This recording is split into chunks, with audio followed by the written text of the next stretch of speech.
Hello again. Now we're having a look at a problem that involves length contraction with special relativity. With length contraction, what we really need to ascertain is proper length.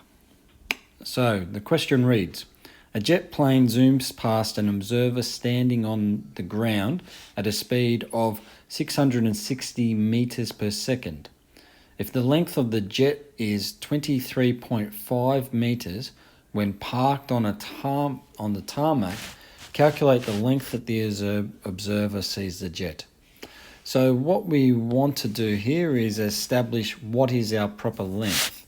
So we're going to have our contracted length, L, our proper length, and we have to account for the velocity of the plane. Now obviously the velocity of the plane has been given to us.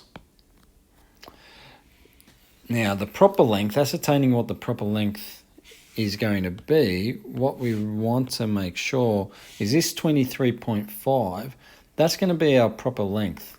The reason is because that's the length of the plane when it's sitting still.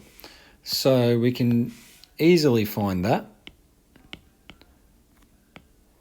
And therefore, our contracted length is an unknown. Now, according to Einstein's theory of special relativity, the contracted length should be less than the proper length. So we expect the value somewhere less than 23.5 meters. Okay, so applying this then with the rule,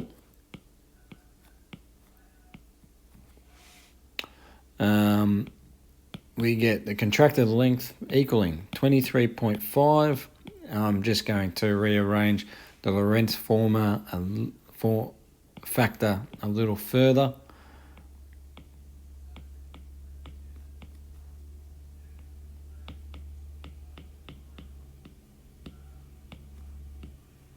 Squared.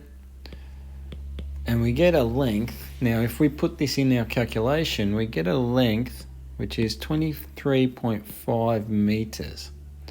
However, I'm going to establish here that this is approximate. Now, why is it the same length? Well, in reality, it's not the same length. It's actually a little less, but it's so minimal how less it is that we can't notice it within our calculations. If, for example, you were to go back and to have a look at this value is going to be very, very close to 1. It's a little less than 1. I wouldn't say a lot less than 1, but we would definitely say it's less than 1, almost approximately 1. And therefore the length is a little less than 23.5 meters, but it's not going to be that significant that it's going to affect the calculations. It might be 23.44499999999 meters, for example. But it's mainly because this speed, or the speed of the aeroplane, when we compare it to the speed of light, is significantly less.